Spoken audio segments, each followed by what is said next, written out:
So he's like that.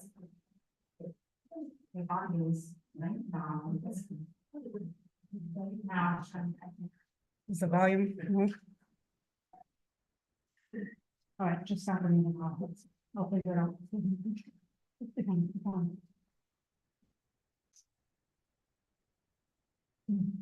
Carol, can you please take as well, please?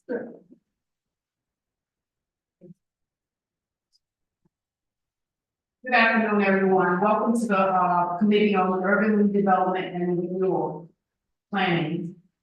Today is Thursday, April 11, 2024. Madam Clerk, could you please call the roll? Sure. Good morning, Mary Harris, Present. Vice Chairman Chavo, Present. Councilman John Gonzalez, Present. Councilwoman Andrea Reyes is absent, Councilwoman Anna Reyes present. We have 4 present, not absent, we have 1. Thank you so much. As you guys know, this budget was passed out of the council, came before us, now it becomes our budget.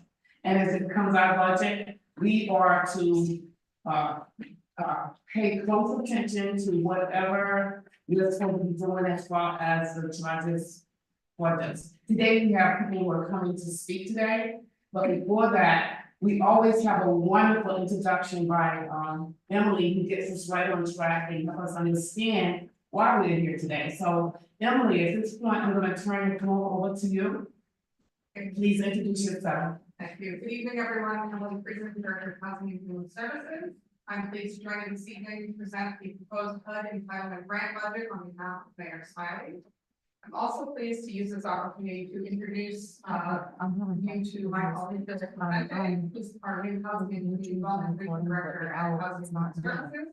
We were lucky to recently recruit Bill to manage that division. He brings decades of experience working with CDBG here in Rhode Island, and he's going to be a tremendous asset to us in this process of CDBG and other programs. It's not showing, it's not.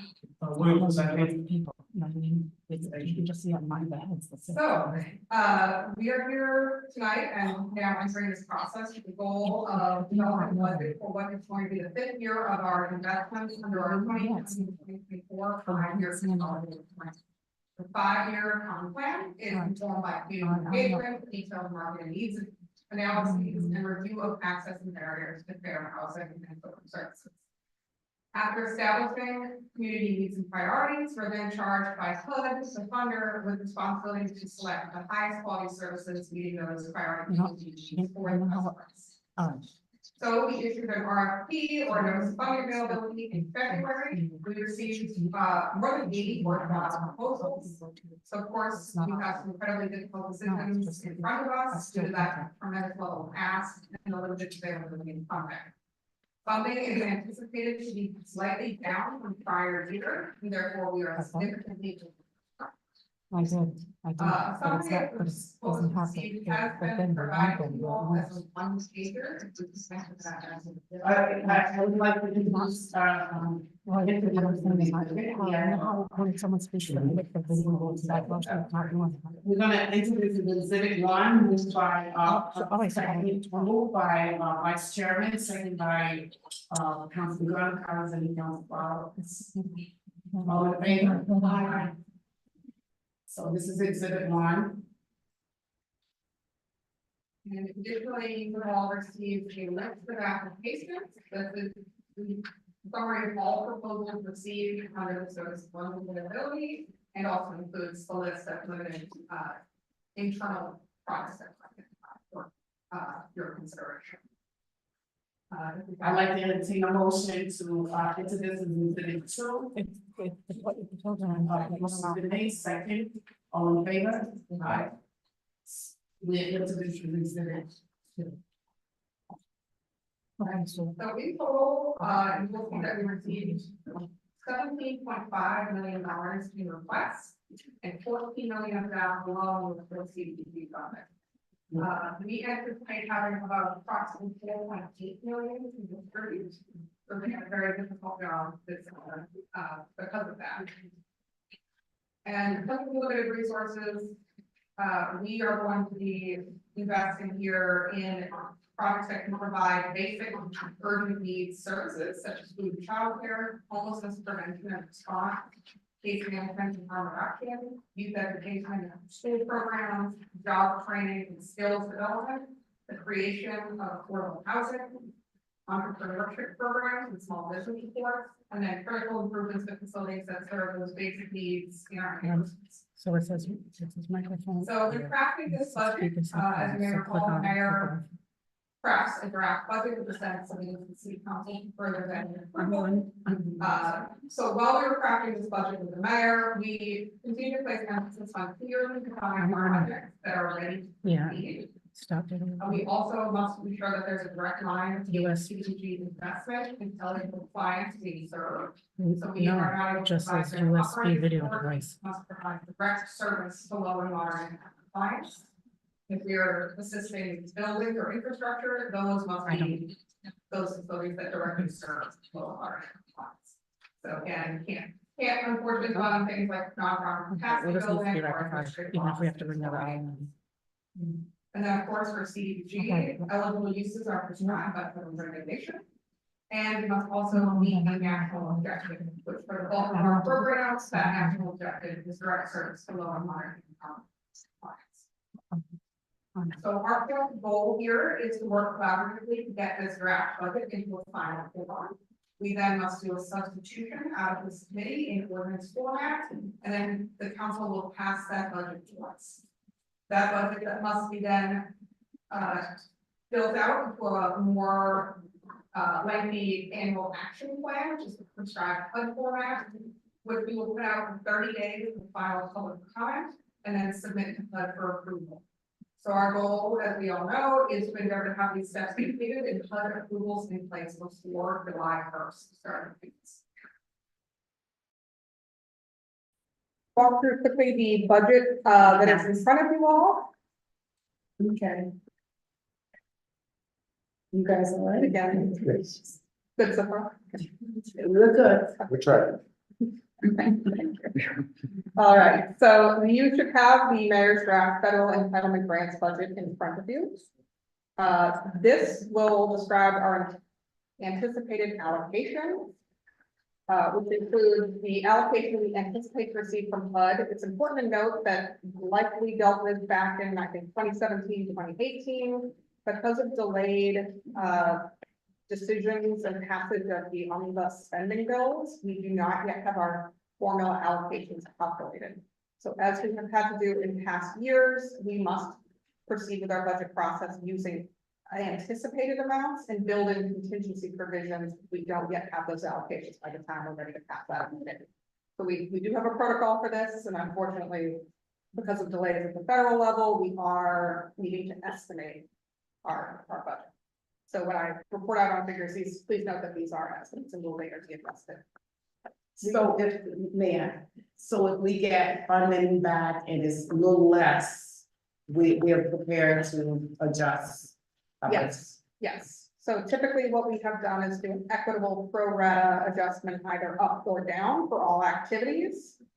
In the event that we were to get our allocations, say next week, we might have a little bit more flexibility where we could decide to identify an additional project. But typically, what we tend to see is if we have not gotten our allocations by now, we probably will not get them until, say, May or June. So we'll be planning on likely needing to build in that contingency program provision to avoid us having to Go back. refer it back to committee and go back and restart and have experience any delays. So thankfully, we have worked through this before and we know how to navigate around, unfortunately, the dysfunction at the federal level. So at this point in time, we are anticipating about slightly over $5 million as our annual entitlement allocation. We also this year have a sizable prior year programming balance, which is the amount of money from prior years that we recapture from projects that failed to move forward, projects that might come in under budget, any program income we receive from activities such as loans that have repaid, and then the miscellaneous loose change in our calculations. So those add the funds that we can program to activities, but it's important to note that does not increase any of our project caps. So unfortunately, while we might have quite a lot of money rolled over from prior years, we can't use that to increase the amount we spend on public services or administration. And then, of course, we do have our sort of fixed expenses, which are a set percentage calculated by HUD. So that's the administrative and delivery costs that we are set aside to administer, monitor, oversee, and deliver the program in compliance with the federal regulations.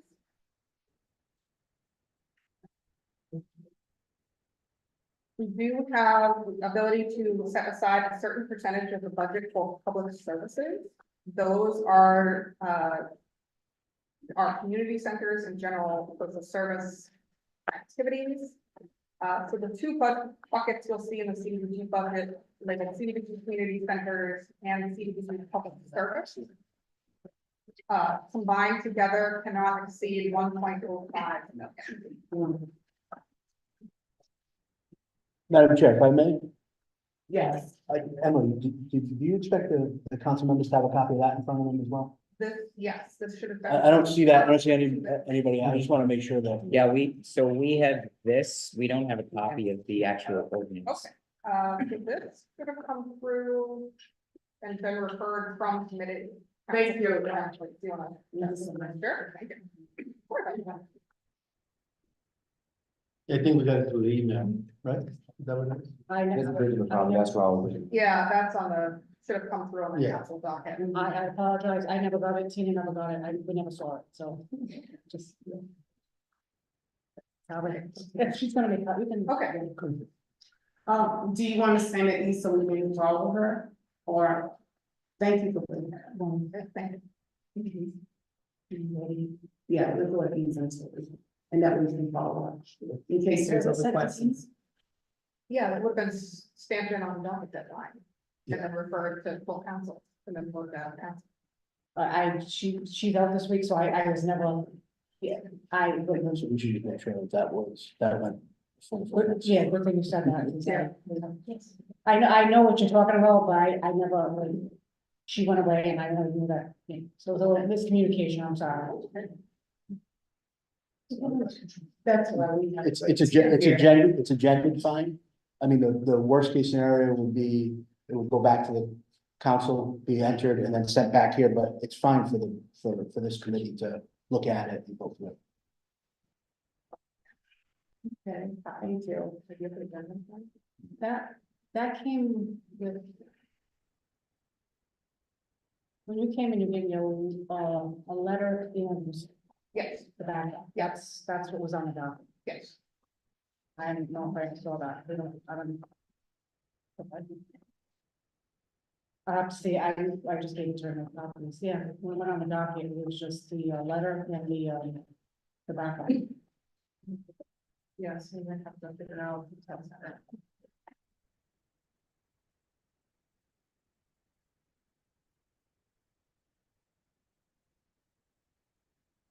It hasn't been amended post submittal, has it? No. And I would think if it was part of what was referred to full council, referred to committee, it doesn't need to be entered into the exhibit. No, well, it is. Yeah. it is on the old agenda. Oh, so it's up there? Yeah. So we just don't have. it. Don't have a physical. Sure, it's on the board. If you want. Yeah. She has a question, she just wants to know why it's different colors in each box. Councilwoman Vargas. I love some color coding. So typically by categories. Okay. Yes, it's color coded by categories, so like proposals are sorted together in color code. So blue plus green equals public service. See that? Something new. Yeah, I think that is one that, so that. You're doing great, you're done. Sometimes you're. You still see it.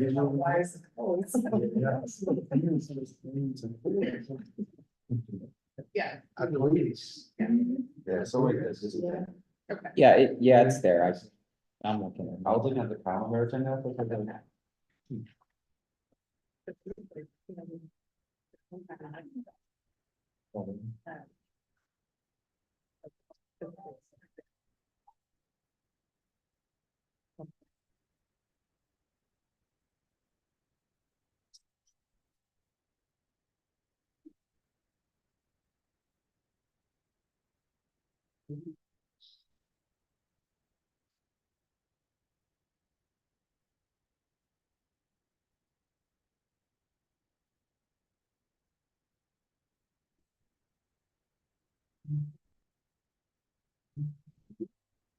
This one is really good.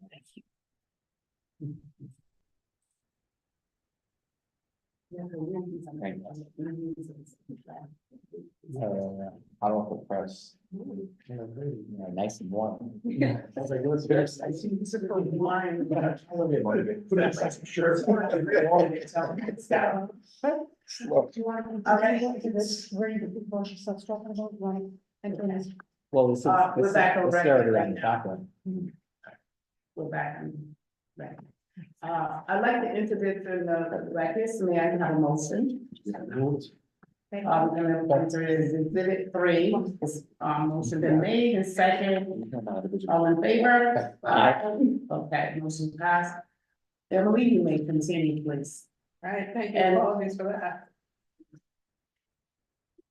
Okay, so now in front of you, you will have the mayor's draft entitlement grant budget that was referred out from council.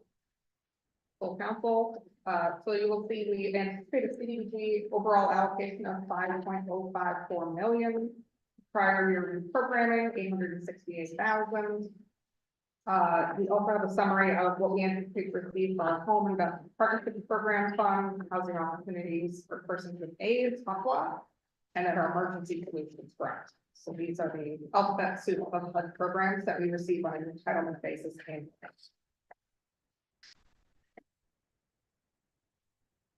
So historically, we have considered and noted within the budget, community centers and general public services separately. That's sort of a local preference that we have established in our budgeting process. So you will see first, the recommendations for investments in local neighborhood community centers. And then our investments for general public service programs such as domestic violence programs, free healthcare, and job training, childcare. So in total, as mentioned, the public services plus the community centers are capped by regulation. So we do have to, those are our most competitive categories where we receive the most applications, and we are not able to exceed an estimated 1.05. So these recommendations are the number of proposals we felt we could viably fund without exceeding unanticipated. Moving on, we have the economic development categories, which includes those programs that target entrepreneurship and business planning, and also provide critical back office supports to our small businesses that are predominantly micro enterprises, low and moderate income businesses that require, as we know, additional supports to be successful. That category is not capped. Then we have generally our public facilities, or general public facilities category, which is investments made in nonprofit or city-owned public facilities that are open and available to low and moderate income clients or to a low and moderate income area of neighborhood. So these are our public libraries, our playgrounds, our homeless shelters, our community centers, and facilities serving the disabled, rec centers, and more. And again, there's no cap on that category. We also have CDBG housing, which is available for rehabilitation projects that preserve or help to create affordable housing. We also fund through this allocation annually our internal home repair program, which provides deferred payment 0% interest loans for emergency repairs for low-income homes. And again, there's no cap on that category. And then finally, we do build in a local neighborhood investment strategies allocation, which is for your council wards. As you'll see, those are placeholders. We did attempt to keep the board accounts level, despite the fact that we do have reduced funding this year. And so our good friend, Kyle Delgado here will be in touch with all of you, as he usually is, to identify projects and then incorporate them into any ordinance before we pass out of committee. And then, of course, our team and other department directors are always have to offer a menu of suggestions. As a reminder, similar to your NIF funds, these are funds that can be available for identified eligible brick and mortar projects within your neighborhoods that you want help to identify. So certainly be in touch with Kyle or our team, if we can be of any assistance as you seek to identify those projects. So the reminder, we have identified projects, before passage out of this committee so that we can build into any action plan for HUD approval. We must identify the project or HUD will not be able to approve.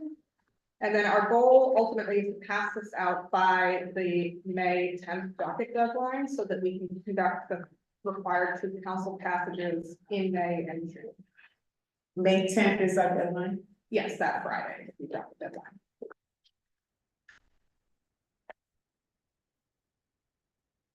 And then for, Madam Chair, for full passage by what date?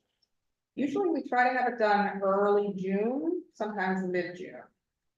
And usually at that point, what we are doing is once the first passage has occurred, if we anticipate that it will not get referred back to committee, we will also run 30-day public comment period concurrently with the final council passage so that we are truncating that time period and getting things to HUD as quickly as possible. Okay. Then finally, we do have, also in this budget, funds established and set aside at estimated amounts for our home program. We're anticipating about 1.66 million for home. This is an entitlement funding source we have for the development of affordable rental and monitored housing. It's important to note that within this budget, line items are not identified, but you do have a list of applications. The reason for that is that there are specific home regulations prohibiting commitments. We can't make any binding commitment to a project without meeting a number of very prescriptive regulations. So while we will discuss offline our intended projects to be funded, we actually cannot identify them in an ordinance and legislate funding to them without violating that regulation. So what we do is have the budget here. And then if we have questions, we can discuss what we intend to fund with that application. And I believe with our home program, we actually have sufficient funding to fund all of the applications that came in. So under your bucket, under home, anything that was eligible did in fact get funded. I think the first time that's ever been the case. Then we do have the emergency solutions grant in the amount of $442,800 estimated, which is for shelter operations, rapid housing, and essential services. As a reminder, we deployed our ESG funds through what's called the Consolidated Homeless Fund Consortium, which is our partnership with the other entitled communities in the state of Rhode Island. By partnering through this funding consortium, that enables us to meet the 100% non-federal match requirements of that program and ensures that we are making collaborative decisions and leveraging state dollars and making collaborative decisions with other neighboring communities, because as we know, homelessness is not a jurisdiction-specific issue. It is a statewide issue here in Rhode Island. So this ensures a continuum of shelter and services across the state. And then finally, it's important to note with POPLA, this is actually a program that the city receives annually. We expect about 1.43 million for supportive services, tenant-based rental assistance, and project-based housing for people living with HIV and AIDS. It's important to note that actually POPLA is administered on a regional basis. And so this is not a grant specific to the city of Providence. It actually serves the metropolitan statistical area. So we are also responsible for making decisions that serve Bristol County, Massachusetts. So if you do see an organization that lists Massachusetts, it is not a mistake. We are charged with deploying this on our So finally, note the process. When we issue our notice of funding availability, we send out a digital notice to our listserv with the due dates, a link to register for a webinar, and a link to the notice of funding availability. That goes out to about 1,400 or more emails. All the council email accounts, it's posted on the city website and also goes out for community relations and mayor's newsletters. We published a notice in the Providence Journal. We did conduct an application workshop in early February that was well attended and offered a Q&A opportunity that was then recorded and posted online. And then finally, through our web grant system, we do send automated email reminders to complete any draft applications and submit by the deadline. Once we receive those applications, we then use this well-established web-based application system to compile these applications and vet them based on the number of clients currently served, how they prioritize equity and access, whether they target areas of concentrated property and priority populations, how the organization has fared in terms of previous awards, past performance, or generally their ability to comply with federal requirements, the agency's capacity and expertise to deliver on a project, whether the project conforms with our 5-year consolidated plan priorities that was identified by the public, and then whether generally, because this is effectively functions like a procurement process, whether the activity is cost reasonable and effective. So what is the bang for the buck? And what are we getting for our investment? It's important to note that prior to rating applications, we do identify a minimum scoring threshold that applications must meet before we conduct any further analysis. We call that a threshold analysis. So on occasion, there are proposals that don't meet sort of minimum criteria to be on the table for consideration. We are also required to conduct what's called risk analysis. So ensuring that when we pass through federal dollars to that organization, that we are confident that we are not creating a risk for the city or a risk for us. In general, the mayor's strategy was focused around making more impactful investments that boost our impact and our efficiency. So really looking at funding transformational place-based projects that improve quality of life or service in our underserved areas and serving our most critical facilities. We also kept in mind any parallel funding opportunities. So city budget grants that we know we are preparing the FY25 budget, organizations that might be receiving a city budget grant might receive that will be a consideration as we put together and make recommendations for CDBG. We also are about to release an RFP shortly for opioid settlement funds. So any proposals that relate to recovery and harm reduction could potentially be eligible for opioid settlement dollars. And then we also have a balance of ARPA remaining for emergency food investments, which will be going out in June. And so any proposals that are related to infrastructure or the food delivery system in Providence could be eligible for that funding opportunity. And this also is an excellent exercise in seeing a preview of what is out there for shovel-ready projects that could help us spend down ARPA emergency. That was helpful. So all of that was taken into account when crafting this investment strategy. We are looking forward to working with you all. And if there's no further questions, I'm happy to now cede our time to these excellent organizations that are here to speak to you about their work. Okay. Is there any questions from the committee for Emily? Okay, no. Can we just go back, you said that there was a balance for the, ARA? You know what that amount is? Right now, it's 295,000. 295? Yes. And prior to that, there was another one you mentioned? So opioid settlement funds. Yeah. That is, funding that gets passed through the state through the arrangements that were negotiated by the Attorney General. We anticipate about $300,000 a year for that. Okay. And there is a prior balance, I believe that was delivered to us as a lump sum. So there's a carryover balance plus $300,000 a year for the next number of years. Thank you. I have a question. You had mentioned that it's possible for the organizations that's doing food, that they could fit in the budget, our general budget.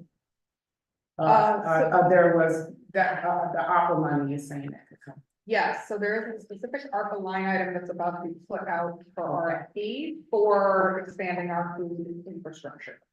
That was something that council had identified as a priority. We are working on wrapping up an emergency food plan for the city. We're hoping to have that, draft plan released to the public in the coming months, and then this RFP is effectively, serving to, like, to implement those things.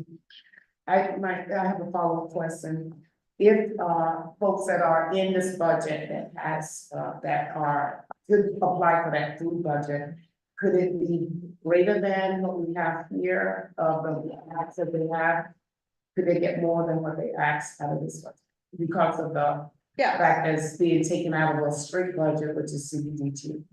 so yes, I think there would be no prohibition on, once we release that RFP, which is likely going out early June. There wouldn't be any prohibition on an organization if they have a greater need than what they applied for CDBG, coming in and also applying for that RFP. But of course, with any federal funding or public funding, they would need to show that there's a legitimate gap that exists and document their cost estimate, be a cost estimate of some of their steps. Thank you. Councilman Graham. Thank you, Madam Chair. Is that specific to public services that are being provided, or is that also infrastructure? So the focus of the RFP and the ARPA dollars is likely, it's a one-time investment, so I think everyone's aware of the mayor's priority is to invest in infrastructure that will outlive this one-time investment, not necessarily create new services that we will then have difficulty sustaining.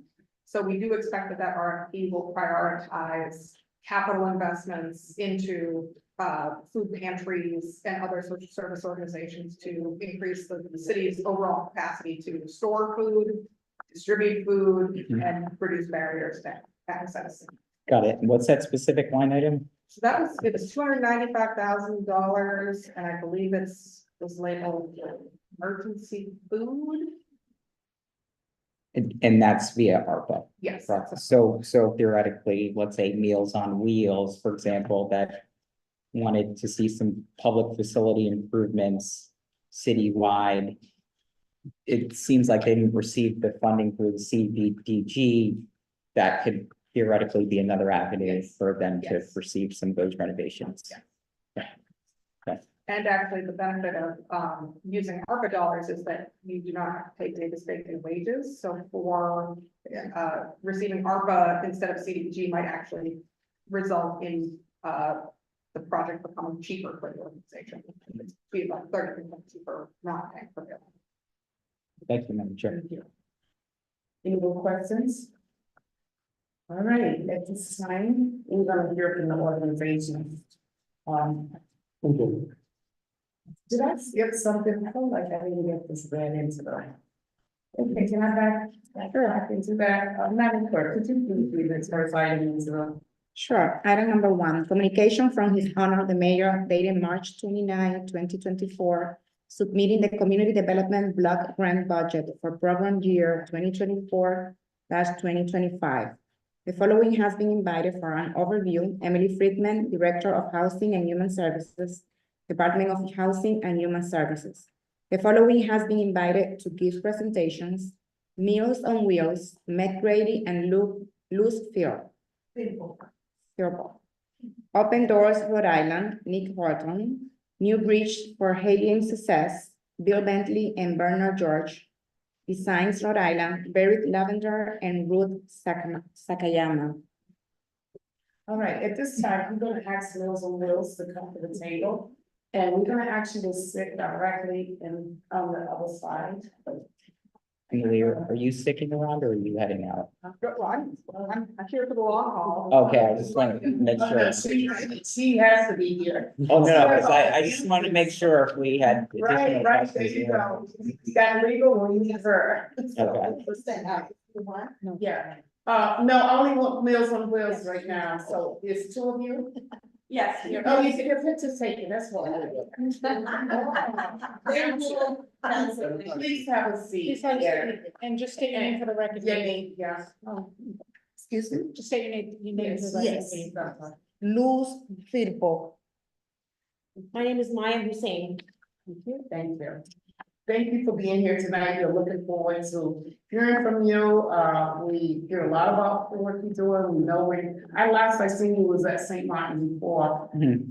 passing out food. I also had some food there. Yeah. So please share with us, some of your highlights, some of the things that, you're very proud about, and definitely we are interested in your data as well. First of all, I'm very proud to be a Latina woman. Well, thank you to You're proud everyone, to be black? a Latina woman. And I'm proud to be a black woman. What's, okay, is that food? Yeah. Okay, food for the soul. So thank you to all the members of the committee for giving me only the opportunity to present today. I am Luz Firpo, Director of Outreach since June 2022, after working with disadvantaged community for 17 years. And Megan asked me to join the organization, and I was really happy to say yes. I'm gonna introduce Maya Hussein. My name is Maya Hussein. Thank you so much for your time having us today. I am a research grant coordinator and also a community health worker at Meals on Wheels. I've joined in 2021 until now. So our mission, we're here to talk about the work we do at Meals on Wheels. The last part that you talked about actually was very interesting too, because it talked about the facility, the infrastructure. That's exactly what we came for today. So our mission is to meet, as an organization that serves seniors of Rhode Island over 60 years old, our mission is to meet the nutritional and social needs of those we serve so that they can maintain safe and independent lifestyles. In our 50-year history, Meals on Wheels of Rhode Island has delivered over 20 million meals in Rhode Island statewide. Yes. So I'm gonna pass it over back to Luz. So as most of you know, our headquarters is located at 75th Street in Providence. Last year, we served 49,984 home delivery meals to 462 Providence residents. We use a more than a meal model. This means our meal is accompanied by a life safety check and opportunity for our seniors to socialize.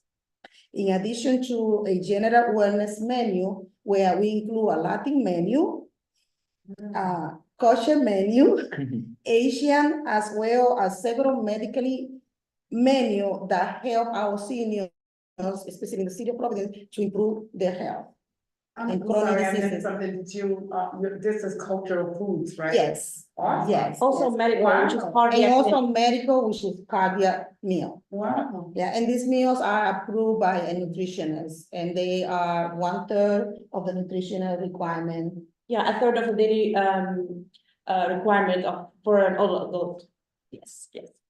Additionally, we offer numbers of cafe in the city of Providence. For example, we have a congregate cafe at San Elizabeth Place. We have San Martin de Paul. We have a cafe at Aaron Brits, Federal Hill House, and Grace Apartment, and also Fox Point. I mostly forgot about Fox Point. Forget about Fox Point. They are so great over there. These cafes are for mobile seniors to enjoy a lunch, a socialization, and to receive awareness, education, health, which they really love it. Last year, we served 545 Providence seniors. We are proud to be located, again, I say, at 75th Street in the Smith Hill neighborhood. Our headquarters has been located here for 24 years. That's history. From this location, we dispatch 60% of our meals. We train the volunteers who deliver the meals, and we also have a food pantry. And this is a very typical food pantry because it's like a market where the clients come and they select what meals they want to take home, including frozen meals, and we partnership with the Food Bank of Rhode Island. We also host our cafe, the LGBTQ for all the adults, and we employ 32 diverse team members, many of who lives in Providence. So now we're going to speak about the CBDG grant that we requested.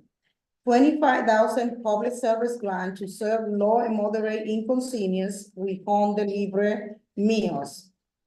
Funds will provide 1,973 meals to Providence seniors. Funds will provide, no, sorry, to Providence seniors to pay a driver to deliver those meals. We received this funding last year and we are looking forward to renew this support again. 215,897 construction grant to replace the windows and lobby door. Funds will improve our building where seniors come to for assistance, to be trained as volunteer, to access the food pantry, or to participate in the cafe. Our building is a dire need of repair, and this is a shovel-ready project that will have the experience to manage. We hope you will make this investment so that our headquarters is more welcoming and inclusive environment for the Providence seniors we serve. Thank you everyone for your support, and we appreciate the willingness to partner.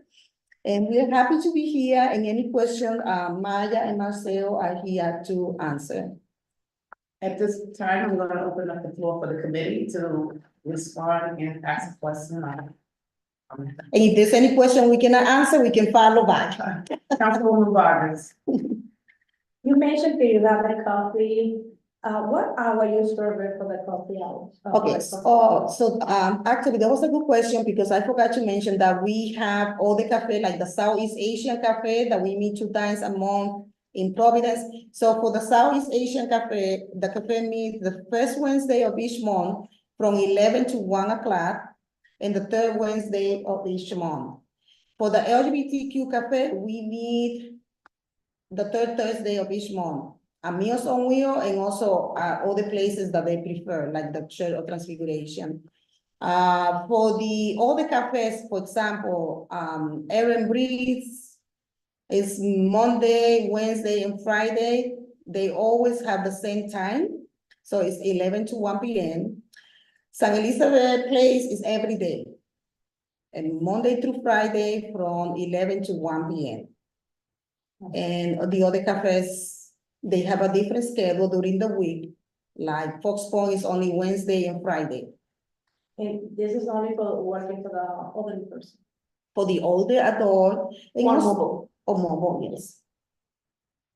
And we're also having some plans, we're still in talks about a veteran cafe that we want to open. And we are planning to host that at the headquarters in Providence. So today we have a meeting with Director Jan. I was part of that meeting. We're gonna start our first veteran cafe in 1 second. I can give you the date because we have a date. Oh, July 24. And then one in Warwick, I have a meeting next week. And we are planning to have one in Providence where we're looking for councilman, Pichardo collaboration to work with us in that cafe. Yes. Yeah, there might be also actually an African-American cafe too in the Oh, future. yes, yes, absolutely. It's also in talks, but we were hoping that also will happen. Yes. Any other questions? More questions? Councilwoman Vargas. No, But it's you okay. mentioned for the elderly, so do you have a time, advertisement to the people, the elderly person to go over there, if they get some coffee or? So the seniors are referred. They can be referred by a social worker, by a doctor, or they can go in our website. It's really friendly. However, we understand that most of the seniors are not too comfortable using the website, so they can call our facility and we take the time. Like, for example, my case, I'm really busy and sometimes I don't have time to have conversations. So what I do is, I can have an appointment with you. What about tomorrow we can talk and I will complete your referral. So that's how it is. And then depending where they live in the state, we will assign a route for that client. Yeah, we also publish the word throughout our outreach events. We see a lot of seniors or family members of seniors, they come in. Also a member usually works, does that job in their neighborhood. Like I also sometimes tell my neighbors, if you're interested ever, just go. It doesn't have to be like over 60 years old. It can be below, but as long as you're mobile and you're able to leave your house, so you qualify for that. And the ones that are not mobile, you deliver this The whole, yes, and we do a And- wellness check.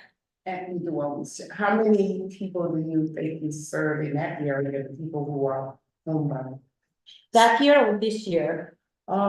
Now, Last year. Whatever you got in numbers, I'm just trying to get it. So in my mind, I have the last year statewide, we served 3,500 seniors and we served 381,000 meals. So a lot of people stay at home. Yes. There's aging home. at home. Yeah, and as Shana, as Maya said, we don't only deliver a meal, we do a wellness check. For example, when we go to deliver the meals, if we don't get no answer, we make sure that that person is doing okay by calling the emergency contact and following up. I think yesterday there was a case about calling 911. I didn't. yes, a client was, we tried to call 911 and family members, somebody was experiencing symptoms of having a stroke. So we usually follow up on calling clients when they don't answer the door, so especially if they are like homebound and also bedridden. We call the emergency contacts, if they don't answer, we call the authorities to go check. Which they are not always happy with that, but it's good to do. Yeah. More questions, Councilman? Thank you. Yeah, I have a question. So for the Wednesday to Friday Fox Point program, is that that's at the Fox Point Manor? Yeah, the Fox Point Manor, yes. And I know there have been some ongoing conversations so the Boys and Girls Club is very adjacent to the Fox Point Manor, and they've been looking to they used to do this years ago, but it kind of went away. They were looking to do swimming programs at the Boys and Girls Clubs. Are there any stipulations on where the coffee or cafes need to occur? Could it occur maybe off-site at like a recreation center, for example, that's in close proximity to the? I will Facility. manage that information. I will follow up with the cafe manager, Gloria, cause she. Gloria Sasso. Gloria Jaco. Yeah. She's the cafe manager for Meals on Wheels, cause she works in all the resident buildings as well. Got it. So I don't feel there's gonna be any differential or anything, but I will follow up with her like, Got it. yeah. Yeah, and do you do off-site stuff at recreation centers as So well? what they do, especially, they make sure we, in combination with the city of Providence, they take the seniors to few places, to make sure they socialize outside of the cafe. Yeah. That I'm pretty sure they do a lot. And they also participate of the senior voucher program. We have that program where seniors can go to Newport Creamery or Uncle Tony for $5. And Garo went yesterday and bought like $50 no, there was more than $50. Like I think 10 or 20 people were going to have some fun in few restaurants, so he came to buy some vouchers for the seniors. So they do activity outside, yes. That's terrific. Yeah, thank you for all that you're doing. Absolutely. And my role for Meals on Wheels is to help Meals on Wheels to be more visible in the BIPOC community. So I'm very proud to work for Meals on Wheels and be everywhere that I can be. Yeah, representing Meals on Wheels. Yeah, I just wanna say a few words and then have a question. Yes. So I visited Meals on Wheels, thank you for the invitation. Yes. You guys got a tremendous team up there. Seemed like a cramped headquarters, but evolving, so very impressed. And then also for the Asian Cafe. Yes. I had the opportunities in my ward in Vietnam. And I've seen that flourish over the years. I know that you requested, just like Emily was indicated, there was what was it, 16 million that was requested from many various organizations. And there's limited funds that are available. And Meals on Wheels is not receiving the full amount or at least some of it. And so my question to you, if you have it, is there any additional vendor funds that Meals on Wheels are getting Those are questions, more for Meg Grady and probably the people that handle the funds, but I'm pretty sure we receive funds through, Office of Health and Aging. And I'm pretty sure also that we get funds through Medicare because this is what happened. Most of the seniors, they don't know that their meals can be covered 100% through their health insurance if they have a waiver. So, those two I know, Office of Health and Aging and, Department of Human Services, Medicare. Yeah, I don't know if Maya has. Yeah, that's the same I have, Medicaid and. Okay, yeah. But there's probably more, probably, but So I would just say, and thank you, because one of the, items that we discussed was the veterans. yes. And obviously, we have a Veterans Commission here in Providence for the first time looking to support the veterans, so. I cannot wait for that. Working with that, and hopefully next year we can improve on servicing that population, especially when it comes to appropriate meals for seniors. I had the privilege of eating like an Asian meal, and I tell you, Yes. it was healthy, let's just say that. So But it was delicious. Yeah, It was delicious. for the Southeast Asian, we have a caterer that is from their community, and her name is Vicky, and she does an amazing job, like. And you know, for us, I think it's important for us as legislators, city council people, when we're thinking about the seniors who are at home or they're being dependent, that Meals on Wheels is that meal that they could replace in a healthy meal, so. Thank you for your presentation. All right, I want to thank you for coming tonight and thank you for all the wonderful work you're doing. I mean, you just really inspired me for just really taking care of people because your work is really needed. So thank you so very You're much. welcome, and thank you again for having us here. Thank you so Thank much. you It's a For all pleasure. that you do, yeah, thank you enough. Thank you. And you know, you can always follow up with Emily as well. too. Yeah, we wanted some information about the funds that she was speaking Yeah, about, so we absolutely. can Please pass do the that. information to Megan Grady. Yeah, Yes, please do that. Thank you. Follow up. We can stay a little bit, Thank you. right? Yeah, thank you. Thank you. Thank you so much. You're welcome, thank you. Seems like we're not ready to go. Sure. Okay, the next thing see who's on the list. I'm trying to follow the list. Nick Horton. Open Doors is not here, right? They didn't come, okay, so why don't we move with, New Bridge and patient, success? I see you trying to get to the table, right, to tell us about your project. It's fresh from DC. Yeah. Sure. Wow. Yeah, good evening, everyone.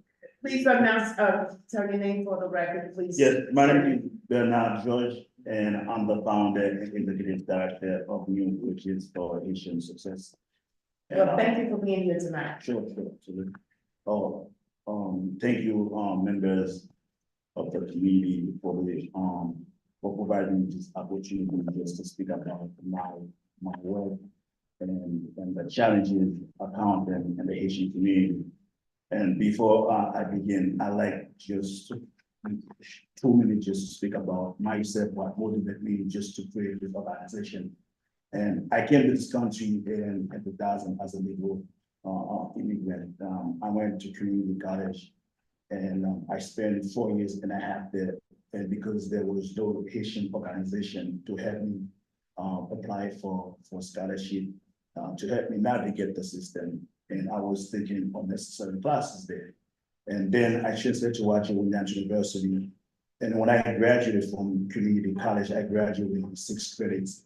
Then Williams University only accepted 53 credits. So you can see that 86 credit, they only accepted 53 credits. So there's major gaps there. And then after grad school, and I want to give back to my community. So to give back to my community, I found this organization just to help the Haitian community. And we found this organization in 2013 as a 501c3 nonprofit organization. And so we've been very busy. And we serve over 2,000 Haitians yearly with food distribution. Here's some of the programs that we do. We provide unemployment, education, and immigration, and health advocacy, and human services. So programmatically, these activities include employment skills training, computer, training leading to Microsoft, certifications, and job placement services, career counseling, and English for speaker of other languages, and basics and basic 1, basic 2, intermediate.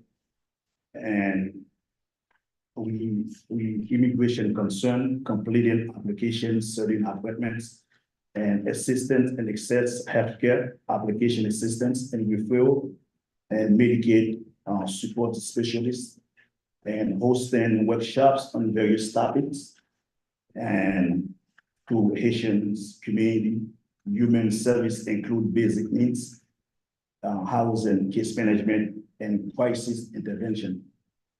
And our classes scheduled, we have in-person classes and we have a remote.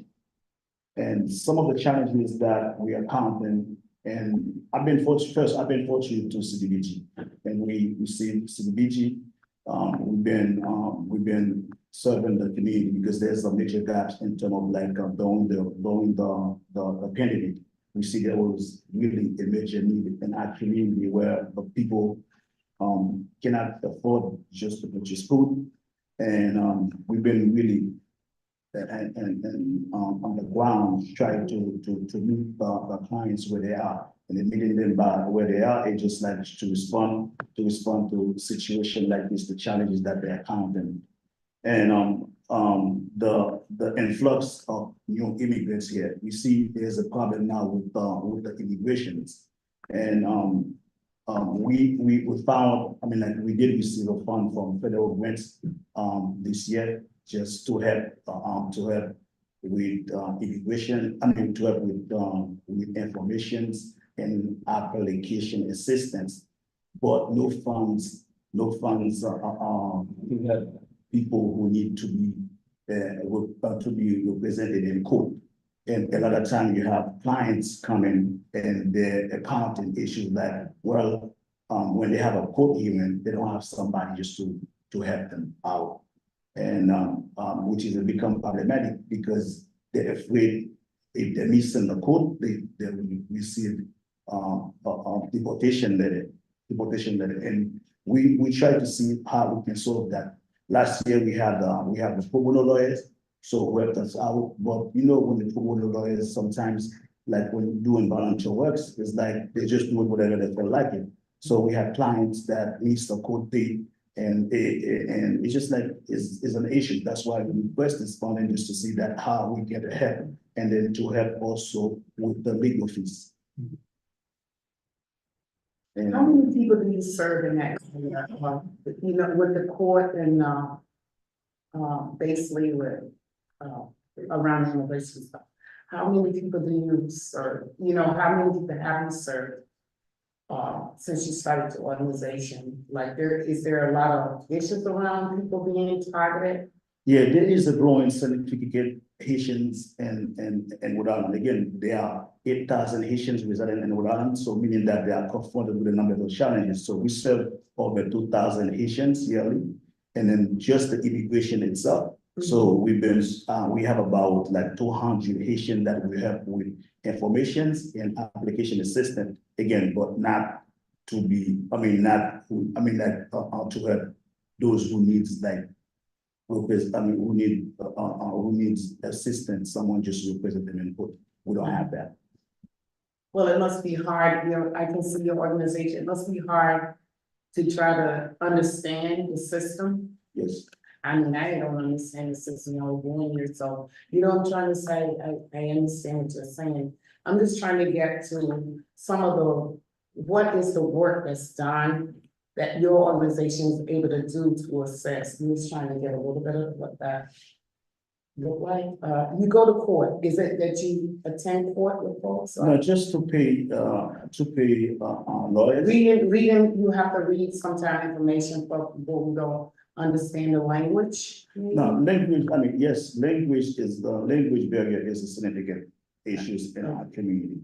And that's why we have adult education when people come in, and then they feel like, they feel home, because we have a program, it's a bilingual in Haitian Creole. So a lot of time when people smiling, because they always assume like it's English or other language, but I mean like English or Spanish, but here we mainly focus in Haitian Creole, so we have 2 full-time case manager just to kind of like doing intake forms, just to meet the challenges.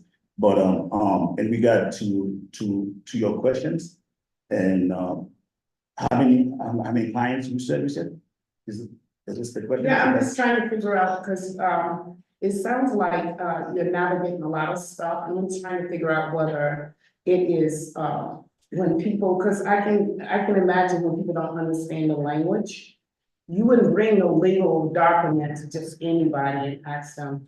I was thinking maybe that's some of the work that you do. I'm just trying to grasp what the work is. With the legal, one of the things that working with the agency and Boston just to have the application translated in Haitian Creole. And then that's why with the federal fund that we receive is just to help clients with information and assist them with the application. And then both is, again, the application is Haitian Creole, English and Haitian Creole. And that's because of your organization helping to make that happen, right? That is right. Okay, gotcha.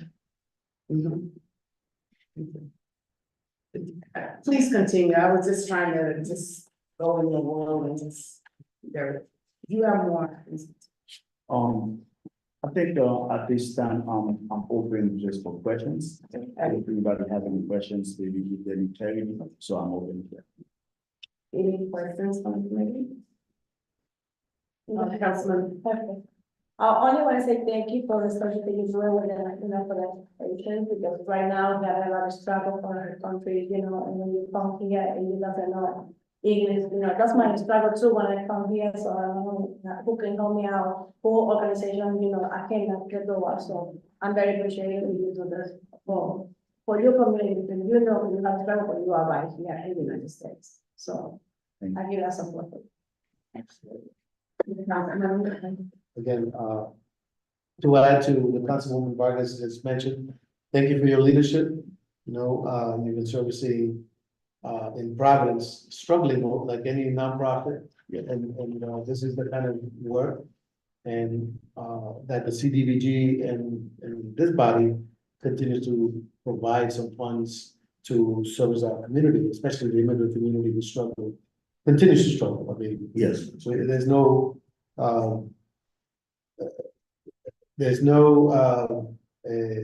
secret that in essence the struggle that the community that you serving lacks a lot of the resources. Yes. Especially having people back home, like immigrant myself and others that we can relate to, and everyone throughout the years. And I think that it's commendable and continue to do the work. Personally, I know you and your heart is in the right place. You should be getting more, but at the same time, continue, and congratulations on receiving the federal funding too. Oh, Yes. Yeah, I just want to echo their remarks. I thank you for your leadership, and I think it's in your name. You're building those bridges, and I can only imagine how complicated and difficult that is, but I just want to commend you and thank you for your leadership. Being out there in the community and helping to facilitate those resources specifically for the Haitian population. So thank you so much. Again, thank you. Thank you for coming out tonight and sharing your work and digging deep and letting us know exactly all the work you're doing. And it's important work. It's really important work. Even as you were speaking, that's why I said, what is some of the things you do? Simply because it seems like it's very, very challenging, especially when we have, an economy like we have today, lack of housing. So I know your work must be really, really severely hard. So I appreciate you. Thank you. Thank you. Speaking of housing and housing, I was in DC yesterday, and then they brought this topic to the table.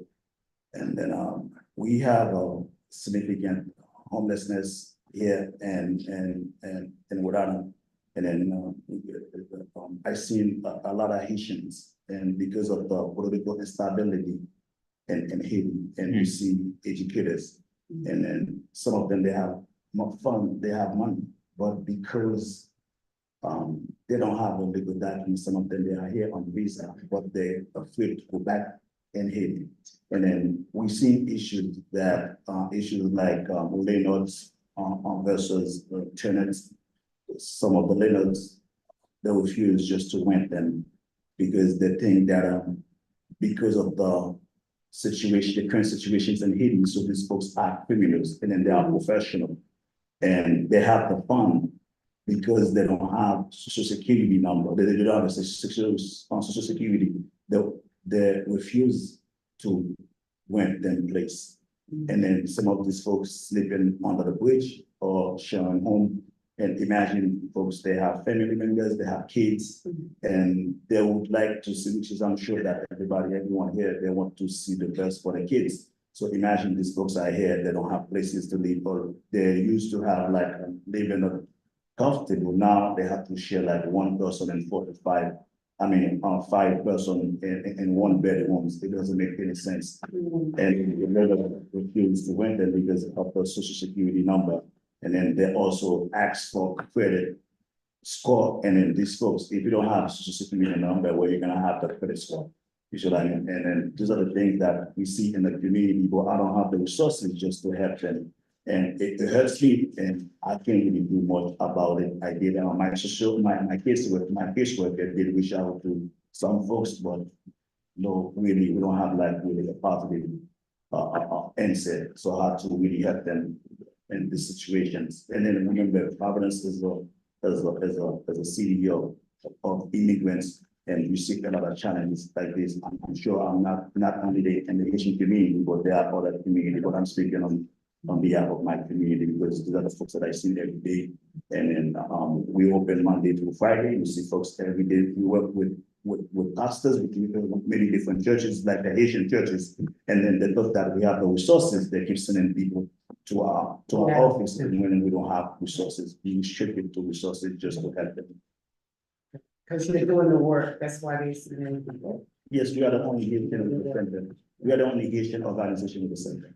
You're the only one? We are the only Haitian organization with the center. And I would like to invite all of you guys. I mean, now I would like, you are invited to my office. So we looked at 685, which is a new place that on North Main Street. If you guys, you know, the center where they have the center, the staples and World Food. So we just right there at that corner at 685 North Main Street. We open Monday to Friday from 8:30 to 5:30. You are invited just to visit us anytime. Thank you. And thank you for coming tonight and sharing with us your work. Thank you so much. It meant a lot to our committee. Councilman, I know did you have anything else to know? Thank you. Thank you so much. Please.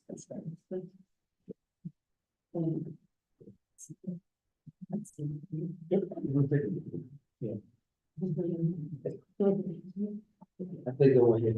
Don't worry, it's not going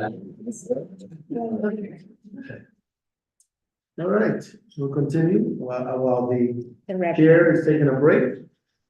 Let's need a break, and the next presenter will be Design. Design XRI, Barrett, Lavender, and Sue Sakayama. Welcome. We have a presentation that we printed out. Yes, sure, I can.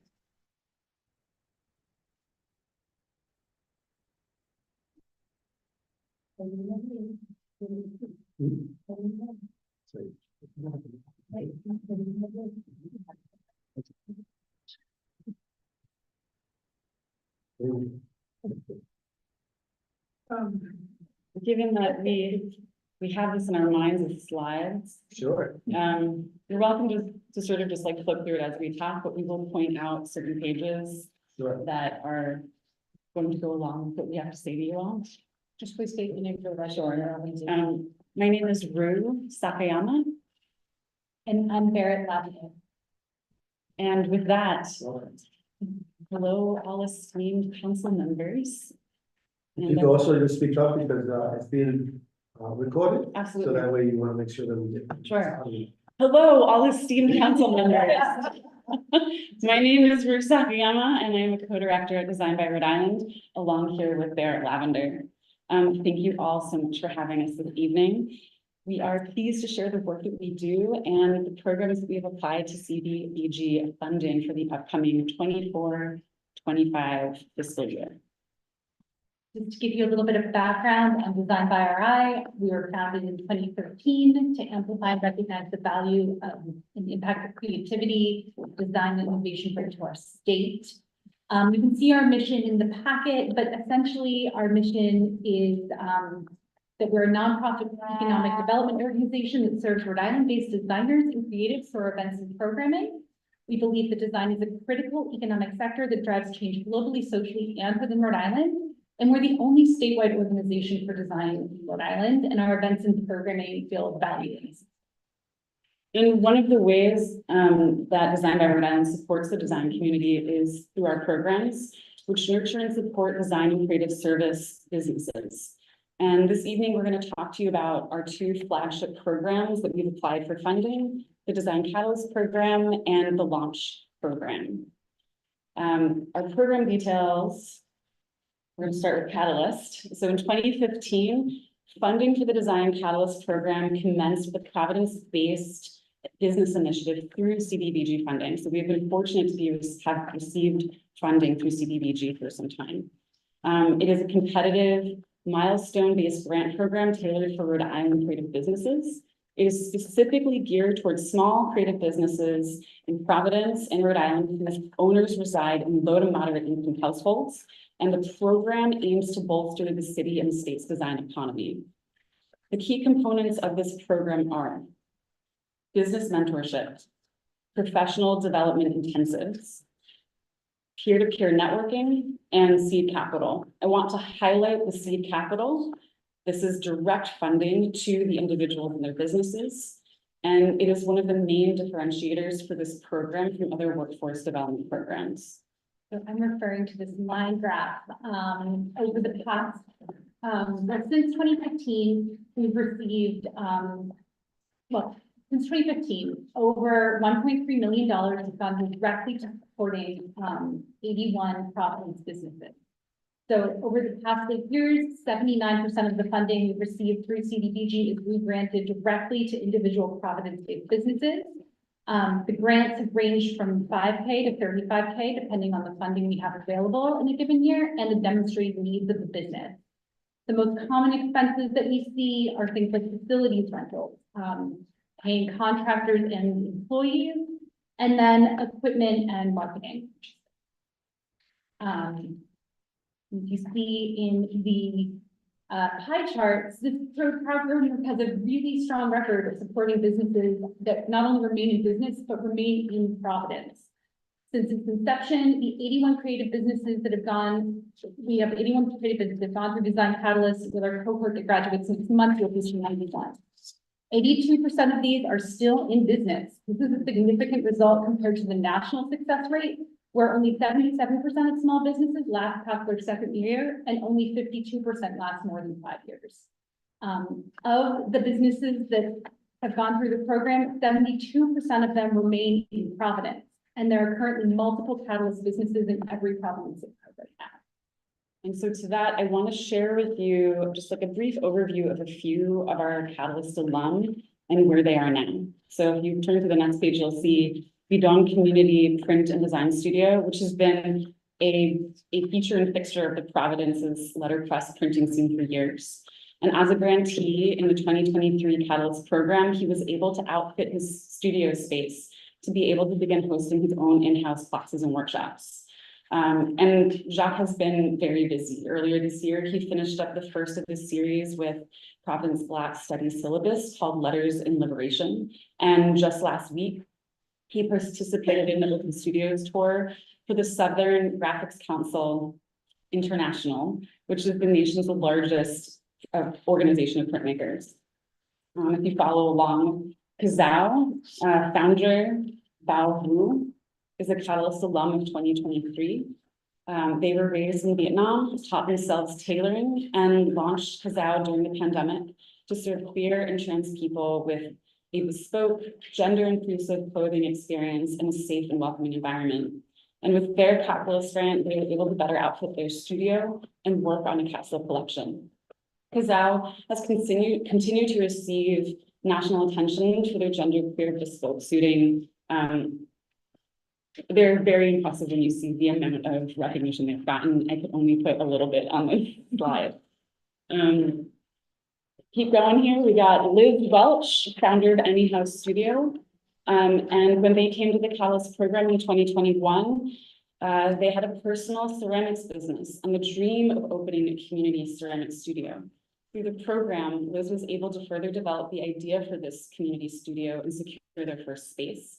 Last year, Anyhow moved from their 1,000 square foot space into a 7,500 square foot space on Acorn Street. Last year, Anyhow Studio also hosted the announcement of our Catalyst program again, which is in its current form right now, which is this picture that you can see along with the mayor. Despite massively increasing their capacity and space and hiring more instructors, their classes continue to fill up with a waiting list of many, many people. If we had more than 10 minutes to talk to you, we would share even more about our Catalyst alone stories, as there are very many worth sharing. But instead, I will share with you about our new program offering, the Launch program, previously known as the Pre-Catalyst program, and started in early 2023.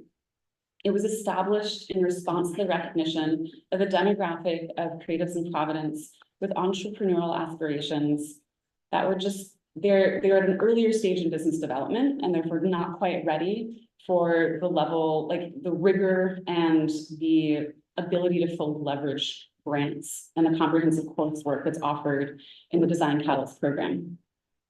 In the Launch program, potential creative business owners take their idea or young business through a curriculum that explores the viability of an idea and the next steps needed to really take it off, like make it move. The key components of this program are foundational coursework in business development, so an earlier stage than in the Catalyst program, small group coaching sessions, peer-to-peer networking, and all done in sort of a much more safe exploratory space. You know, having that connection between other folks that are in a similar place, like really helps you expand the way that you're thinking about what you're doing. For some of these young businesses in a year or two, they may be ready to move on to the Catalyst program. And even though this program has like just began in 2023 last year, we've already had a business graduate from this program and successfully complete the Design Catalyst program. And we know that while this program is new, there is interest in this program with the second offering of Launch, which we are currently in, started just earlier this week. We had more applicants than we did spots and had to turn people away. So by the summer of this year, the Design Catalyst program and the Launch program will have directly impacted over 100 design and creative businesses in Providence. And Design by Rhode Island is continued, our commitment is to continue delivering these programs with excellence, ensuring that we respond to the changing needs of the design community. And whether that is, you know, a growing interest in creating community spaces or a desire for learning more about how to use AI to enhance their business outreach, our aim is to adapt our offerings with excellence, providing unparalleled support to our participants. With that, I would like to just say that, you know, Design by Rhode Island has been fortunate to receive CDBG funding for both of these programs in the past, and we are so proud of them, along with their ongoing impact and influence. And we are proud to be a part of what keeps Providence the creative capital. So thank you all so much for your support and your time. The presentation. Is there any questions from the committee? Before I have questions, can we just enter this? Oh, okay. I make a motion to enter this into the record as Exhibit 4. Is there a second? There's been a motion and a second. All in favor? Aye. So it enters Exhibit 4. All right, is there, questions? I'm gonna start over here. Councilwoman Vargas. Your presentation was excellent. And, what I have to see here. Just the name, the first information. Oh, Balvu. Oh, okay. I will be honest, and I like created this in a mad dash in the last like 24 hours, so you did. No, that's okay, but, if Yeah. The business is Kazao, you know. their name is Balvu. Okay, BAO, and then last name is BU. yeah. And they'll be speaking at a program we're holding next week, if you wanted. Were you all invited to come? Yes, please. Oh, that's the way I said, so I can go there to see what you do, because I love fashion, fashion for me. I have, we have, this is not part of this conversation, but I have a flyer I can give you later. Okay. Yeah, we have a great program next week that they're speaking at. All right, great, yes, okay, that's a question. Oh, you're just trying to get a fashion. Yeah. I'm trying to get some funding in the community. Well, Councilman. Well, she's helping me out with my fashion, so I'm. Let me work together, but I've always, this is my second term on the council, and I've always been supportive of what you're doing.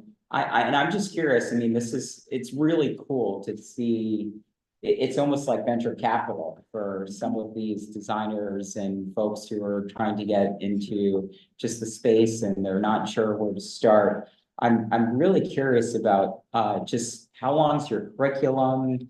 I'm sure you have lots of testimonials from people who have gone through the curriculum, but what's like the most exciting story in your opinion, based on the folks who have gone through your program?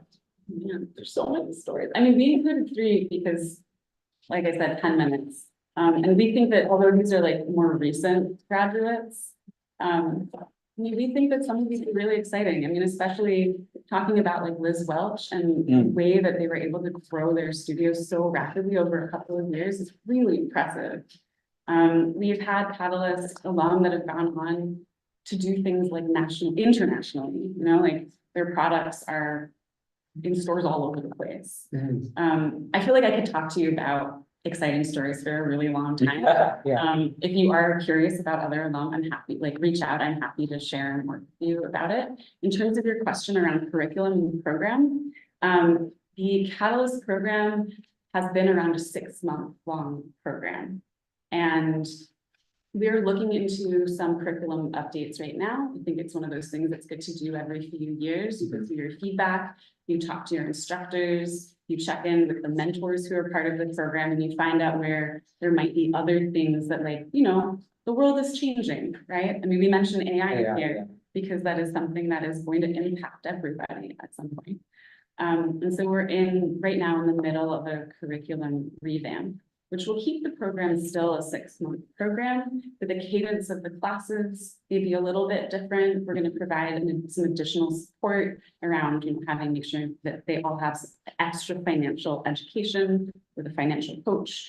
So we're continuing to update that, which I know I'm going kind of off topic, but that's sort of what I got for your own program curriculum. Well, it's great, and I'm also just curious too. I'm sure you track these businesses and their success over time, as you showed in that pie chart. I'm assuming you all have like economic data on maybe their output into the local economy somewhere. We do our best. Yeah. It is hard, as I'm sure anyone can imagine, to keep track of people who are off doing their business. Yeah. We want them to be off doing their business, so we do our best to follow up with folks, but it is challenging. Yeah, and then what's your alumni network? Just like how many people have gone through the program successfully? 81 businesses. After May, we'll be in 91. Wow, that's terrific. Well, thank you so much for all that you're doing to help the city as the creative capital, but also being a catalyst. I think it's very fitting to the folks who are trying to get, you know, their businesses off the ground or their ideas off the ground. And I think it's testament to the ways that we can continue to build our local economy for creators. So really appreciate all the work that you do. Thank you. Thank you. Thanks, Madam Chair. Councilman. Thank you. Again, not to reiterate, what a lot of my colleagues have said, very impressive. One of the reasons I wanted to hear from you, was because of your name, right? And then so some history that I've heard, and your success. And part of what we try to put our heads around is data, right? In terms of what's working, what's not, when we look at, different markets. And as the councilman indicated, you have that data, now it's gonna be 91. What does that exponentially, translate to? Just to see where the money's going, right? And is it, especially around economic development, especially around technology, the creativity of talent that we have here.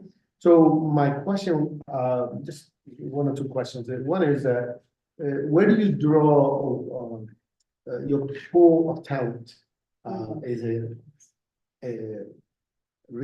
yeah, can you just expand that? Is that students, community? And then the other is, what is the average, you say you provide seed money. What is that, what does that look like? How much and so forth? And what other sources of funding do you get? I can. That's like three questions. Yeah, I can just have the answer and then you can fill in. We don't target students because we want folks who really do seem committed to staying in Providence. So a recent graduate or student is more likely to leave. We want a business that's going to stay here and add to the economy. So we try to get someone who's a little more committed. We have a strong enough alumni network that there is some word of mouth. We also go to lots of tabling events. You know, the library system here has some great tabling events for small businesses. And, you know, trying to get our word out in small business networks. We also talk to other organizations who are doing some of this small business development so that they can send creative businesses our way. As far as the average size of a grant, again, it really depends on the funding we received in any one year. So when we say that our grants range from $5,000 to $35,000, you know, some years we haven't received a ton of funding and the grants have had to be smaller based on what we have and what folks say they need. I know it was well before my time, but when the program launched, there was a lot of funding available and those grants were larger. I'd say the average lately has been around $15,000. 15? Yeah, I think it's, I mean, if you're gonna go average, it might be a tiny bit lower than that. Okay, so Yeah. like 10 to This past year, that's your average. Yeah. Economy's been hurt. Yeah. And does that include like in-kind technical support? No, so that's just the funding that goes Okay. granted directly to The the business. yes.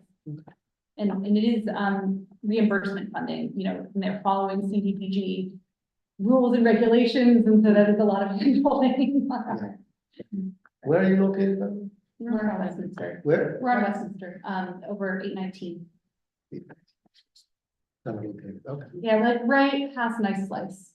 Oh, yeah, Downtown. from the class. Yeah, There you exactly. go. You're right across the classical. Thank you very much. That's right. Thank you. Councilwoman, did you have something? Maybe in the future you can expand them more for the different areas, because you have 81, I think it's, you know, this is the sign. Wow, people, where you put in your advertising? We do, we do a lot of email marketing. We do stuff on social media and we partner with other organizations that have a different reach than we do. We are always open to any suggestions that anybody has about who we should be reaching out to. Well, I would, What is the, I know you say the business, but what's the, we have a particular age, you know, age? Oh, it's all over the place. I mean, we have folks who are in their 20s and we have people who are, you know, in their 40s and 50s who go through the program, yeah. I guess adding on to my colleague's point, you know, each of us has lots of low to moderate income households in our ward. So I would definitely say that community meetings that council members are holding, that's a good opportunity to reach people far and wide across the city. So I'm sure Councilwoman Vargas would be more than happy to host those. Thank you. We would love your help spreading the word. Yeah. Thank you. Thank you so much, and thank you for what you're doing, and just really helping our economy grow by educating people to be successful in their work. we appreciate that, and, we're proud to be a partner with you as well. Thank So you. thank you. Thank you so much. Thank you guys for coming tonight as well. I want to go back and ask Kyle, how are we doing with our ward? The board strategy, the strategy account, so this is gonna be the kickoff of us outreaching, and some councils have already spoken to me about it. Okay, But starting here, Sam and I are gonna be doing some outreach starting tomorrow morning okay, for councils to confirm their projects. sounds good. Thank you so much. No problem. Emily, is there anything else you would like to add from tonight? No, just, want to echo the sentiments, and thank the presenters. Yes, It great. is Good stuff. indicative of how difficult this job is going to be for us all. Yeah. But looking forward to having a collaborative, transparent process. Yeah. And it's good to hear from our, people that we, sponsor and support and become partners. Because it makes us feel like, our work, even with this committee, that we're doing work that really is serving the community and our communities at large. And Emily, we appreciate all that you do to make sure you do your best to, identify these different projects, because it's many, many, many, and like, it's only so much. So we appreciate that as well. So, if there's no further business report here, I'd like to continue this, based on item number 1. I don't have to have a motion, right? Because we continue. Motion to continue the. Motion to the continue. Budget, Yeah. do we want to continue it, or do we want to bring it? No, we have to continue it until it's done, until this is out of the, I see. thank you. Second. I make the motion to continue. Second. Motion have been made and second, all in favor? Aye. All right, thank you. Yeah, I would entertain a motion to adjourn. Motion to adjourn, Madam Chair. The motion has been made, is there a second? Second. All right, all in favor? Yeah. Thank you. Thank you all, thank our clerks, thank you to our presenters, thank you to our legal.